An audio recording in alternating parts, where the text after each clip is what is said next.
Joining us now on the show, guy who never loses. We're his guilty pleasure. You know the Garth Brooks song, I Have Friends in Low Places? We are Representative Andy Biggs' friends in low places, and he returns to the show with the boots on. Hey, man, how you living? I'm living okay, Jimmy. How about yourself? You know what? I'm trying to hold this country together, but the duct tape is running out, man. Wow! We've reached that little cardboard spool in the middle, and there's just a little, and that's starting to come apart. It feels like, when you're a little kid and you'd see how far you could stretch your gum.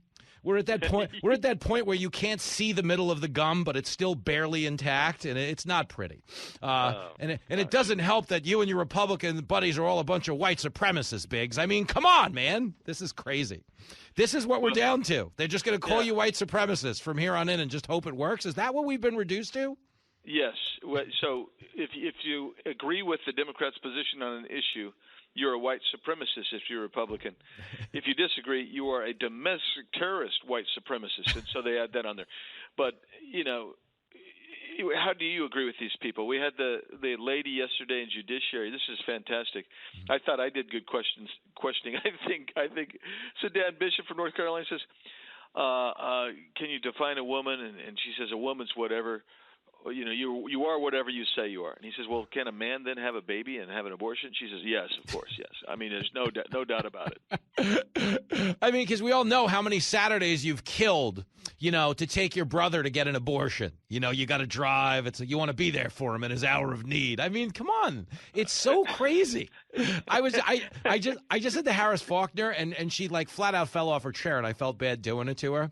I said, but everybody has this conversation on the left that men can get pregnant. Okay. A week ago, abortion was a woman's rights to choose. Now we're back to men can get pregnant again. Fine. But my question is, if men are getting pregnant, okay, where is the baby coming out, Biggs? And I know that's a painful thing to think about, but if we had this question, Jimmy, I was talking to a female member of the Republican conference today, and we were talking about this because she had just been dealing with it in some education committee, and she was telling me, I was talking about the uterus, and I said, look, where is the baby? How does the baby fit in there, and how does the baby get out of a guy?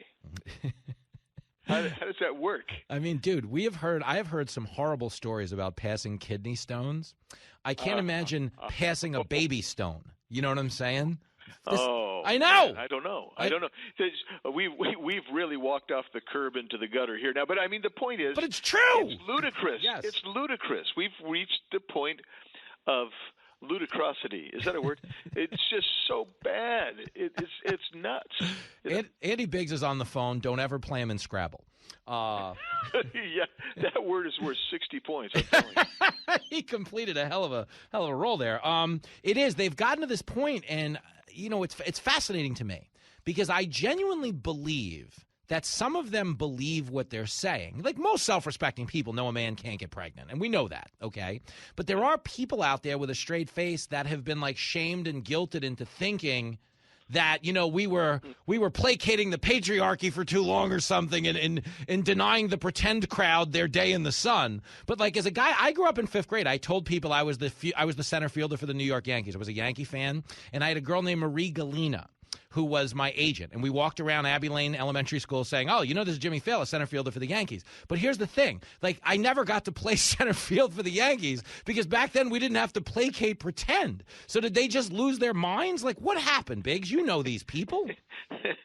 Well, yeah, it's hard to explain, but I heard somebody say the other day, this is what happens when a generation grows up where everybody gets a trophy, no matter how good or poorly they play, act, do, perform. It doesn't matter. Everybody's the same, and thus, if everybody's the same, well, you know what? If I say I'm going to have a baby.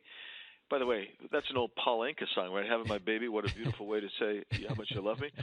So it's Name That Tune with Andy Biggs. Yeah, I mean, when you think about that, how nutty that is, it's almost impossible to explain. Now, I would say this, as a God-fearing guy myself, I think when you take God out of the equation and you start saying, well, there's no afterlife, I will never be held accountable by anybody, and if we can just get that in our society, nobody's ever held accountable. No, nobody wants to be held accountable. No, it's terrifying. And to build on what you invoked earlier, the idea of My issue with everybody gets a trophy as a dad is not every kid learns to catch a ground ball, and I have lost a lot of money betting Little League.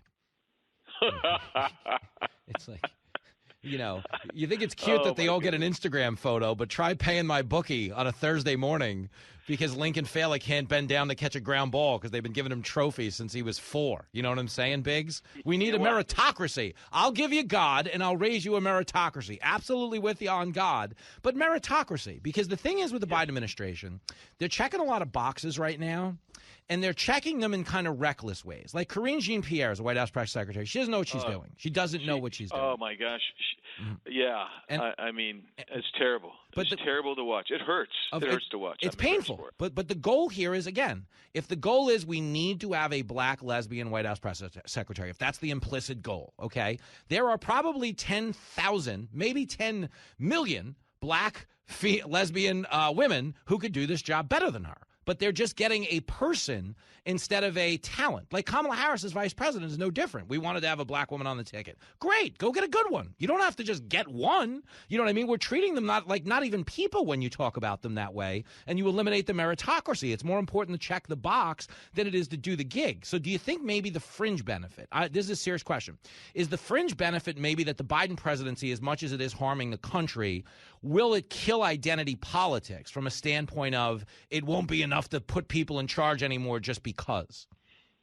Well, it will with half the country, and it won't with the other half, because the other half, they'll say, well, look, if she can do it, then I can do it, and anybody can do it. Good grief, and I check the boxes. Yeah. And so, I mean, I just think that the chasm is so deep and broad. It's hard to think how you overcome it. Yeah. And so the other side, and by the way, everything is just astounding to me. You sit on the floor and you watch these people, and they say we're going to do a 5-minute vote. Mm-hmm. Okay, you know how long a 5-minute vote should take? I don't know, 5 minutes. Everyone takes 20 to 25 minutes because they cannot even get themselves from their office to the floor and vote in that 5-minute period, even though they've been told that's going to be a 5-minute vote. Can't do it. No can do. No, they're children. And I bring up children because this is true. I don't know if you want to speak to it, but if there was a baby formula shortage under a Republican president, would there not be a Time magazine cover with minority children on it, accusing Republicans of starving minority children right now? Oh, that's exactly right. And in the meantime, while they were doing that, a Republican administration would have already called in, and this is months ago, because they would have known they were the ones that were closing the production facility, and that would ultimately, I don't know, lead to a shortage. So they would have found an alternative way around it. So you explain to me why we have a shortage in this country, but if you drive down across the border in Mexico, you don't have a shortage. And I'm not talking about for the illegal aliens that we have by way a warehouse full of this stuff down in the Donna facility. I'm talking about in Mexico. Yeah. You look at the pictures. Their grocery stores are filled with formula. We don't have it because our FDA spuriously shut down the biggest manufacturer.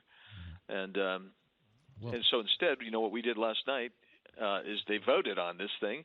They said, we're going to give more power to the people who caused this, and they're going to be able to go out and basically corner the market on baby formula so that the people who get women, infant, and children benefits, that's half of the formula distributed, they will have all of it, and the rest of the country, in other words, the other half, there's going to be a shortage for them. Yeah, it's insanity. And you think of the women that are expecting a baby right now. I mean, even again, think of the men who are expecting a baby right now. Yeah. This must be so traumatizing. I mean, I really feel for them. I mean, the one nice thing, the one caveat to all of this is, we can bag on all of this craziness, but at least he's doing everything he can to get gas prices under control. Oh, absolutely. Absolutely. I don't know if you saw it today. It's beautiful. It turns out that they turned down some of the leases based on they they didn't get the math quite right. Mm-hmm. If they would have gotten the math right, they would have allowed some of the leases and the development of gas. Turns out the math was wrong. Got the decimal in the wrong place. And you know why that is? Because whoever's doing the math got a trophy for math. A mathlete. We used to call them mathletes when I was a kid growing up. You were like, it was a combination of math and athlete. And if you got like a certain grade, you got called a mathlete. And you know what's funny? It's like, I didn't become interested in math and numbers till my grandmother, who had a pretty substantial gambling problem, started teaching me odds at the racetrack. And the crime of it is, this is what's so funny, is like if I knew like in my 20s what I knew in my teens, I might have been a valedictorian in my high school based on how good I got at math when it came to finding creative ways to pay bookies and get the bills taken care of. Where's little Jimmy going after church on Sunday? Well, Grandmama's working with him on math and statistics. It's really, it's beautiful. Those kids were doing word problems. I had safety problems. Okay, I was in trouble, man. I was in trouble. And but you could almost advocate, like, you know, we should maybe teach gambling in school. Like, what we should teach, okay, jokes aside, is we should be teaching financial literacy, because I think one of the biggest challenges that we face right now, it's the biggest challenge we face in Washington, I think, is spending.